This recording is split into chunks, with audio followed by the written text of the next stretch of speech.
اپنے آپ کو اس غلط فہمی سے نکال دیں کہ اچھے لوگوں کے ساتھ ہمیشہ اچھا ہوتا ہے۔ یہ جملہ درست کر لیں، اچھے لوگوں کے ساتھ ہمیشہ بالکل اچھا نہیں ہوتا۔ یوسف علیہ السلام بہت اچھے تھے، لیکن ان کے اپنے بھائیوں نے ان کے ساتھ اچھا سلوک نہیں کیا۔ اس وقت کے سب سے پاکیزہ اور پاک دامن انسان پر بدکاری کی تہمت لگ گئی۔ سب سے زیادہ ایماندار ہونے کے باوجود بھی جیل جانا پڑا۔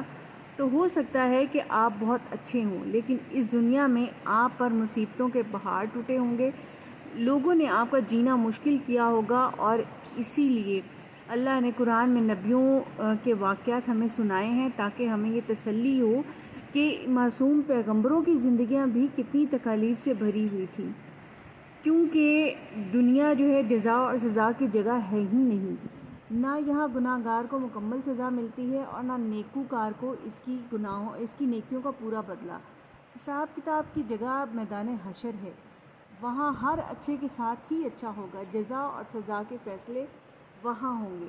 لہٰذا اگر آپ اچھے ہونے کے باوجود بھی پریشانیوں میں گھرے ہوئے ہیں اور آپ سے ملنے والے لوگ آپ پر ظلم کر رہے ہیں تو صبر کیجئے، تسلی رکھیے کہ ایک دن آئے گا جب آپ کا تمام حساب کتاب اللہ برابر کر دے گا۔